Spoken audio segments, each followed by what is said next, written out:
नमस्कार दोस्तों। Success in railway departmental exam channel पर आप सभी का हार्दिक स्वागत। आज हम कुछ इम्पोर्टेंट सर्कुलर्स देखेंगे जो हाल ही में रेलवे बोर्ड द्वारा जारी किए गए हैं। पहला सर्कुलर है आरबीई नंबर 101/2022। इस आरबीई के अनुसार रेलवे बोर्ड के दिनांक 30/12/2019 के पत्र के अनुसार अनुकंपा भर्ती में एसएससी पद के नियुक्ति के लिए क्राइटेरिया दिया गया था कि उम्मीदवार आईआईटीज या एनआईटीज जैसे इंस्टीट्यूशन से ग्रेजुएट होना चाहिए। यानी किसी कैंडिडेट को अनुकंपा भर्ती के लिए एसएससी पद के लिए नियुक्ति की जानी है तो वह उम्मीदवार आईआईटी या एनआईटी से ग्रेजुएट होना चाहिए, यह कंडीशन थी। लेकिन अभी इस कंडीशन को हटाया गया है। अभी ये कहा गया है कि वह फर्स्ट क्लास इंजीनियरिंग ग्रेजुएट होना चाहिए। यानी हम इसके आरबी में जो लिखा है उसे पढ़ते हैं। Whenever CGA into SSC is being recommended in rare cases it must be ensured that the candidate is first class engineering graduate for the post and such case be recommended to headquarter for consideration by an SAG committee nominated by GM।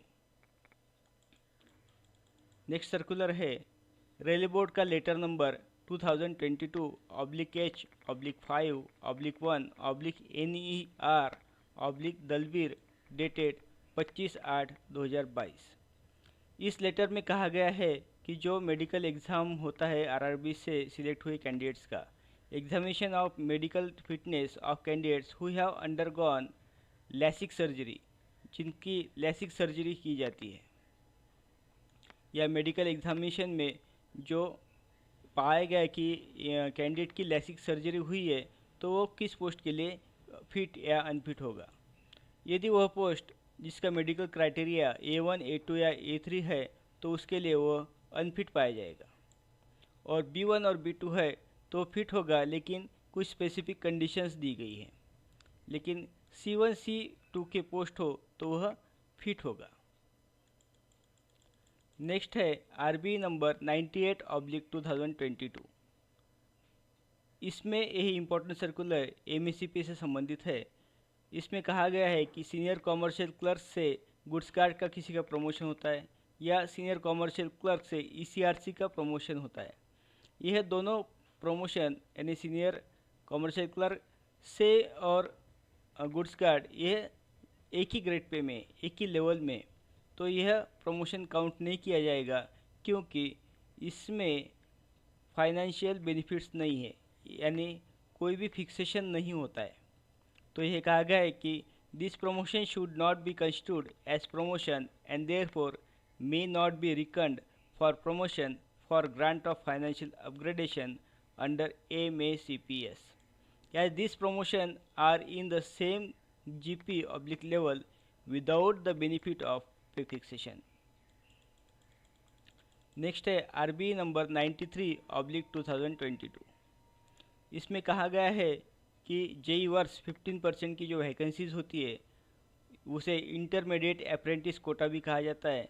वो जो vacancies है अभी कैसे भरी जाती है, तो उसमें these vacancies are being filled from among staff in skilled grades in works branch having the qualification of ITI Act Apprentice Pass or 10+2 in science stream with 3 years service in skilled grades and upper age limit not exceeding 45 years।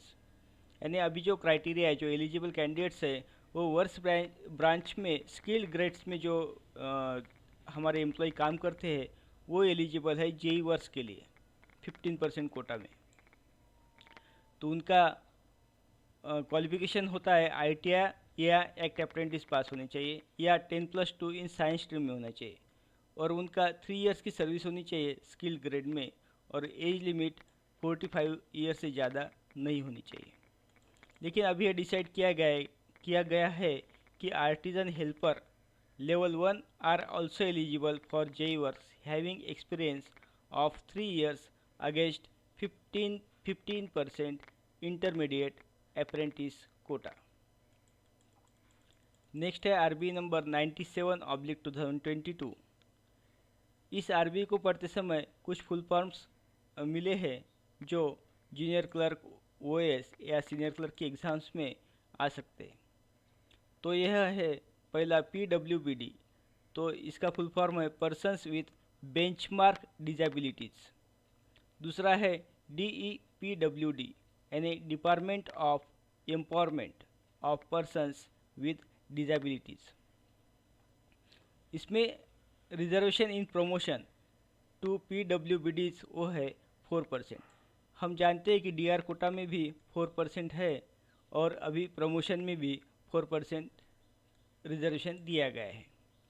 इस RB में कहा गया है कि why this RB railway board approved that the reservation will be applicable within group सी।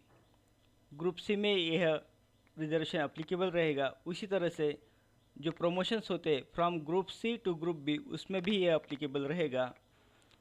यह applicable रहेगा with in group B में भी और lowest rank of group A. यह हमें बेसिक पता होनी चाहिए। इसके अनुसार ऑब्जेक्टिव क्वेश्चंस बनाए जा सकते हैं। ये कुछ छोटे सर्कुलर्स थे जो आपके सामने मैंने प्रस्तुत करने का प्रयास किया है। आपके लिए क्वेश्चन है, CRIS has implemented transfer module with effect from. CRIS ने हाल ही में ट्रांसफ़र मॉड्यूल इम्प्लीमेंट किया है, वो किस तारीख से किया गया है? तो इसका आंसर आप कमेंट्स बॉक्स में ज़रूर दीजिए।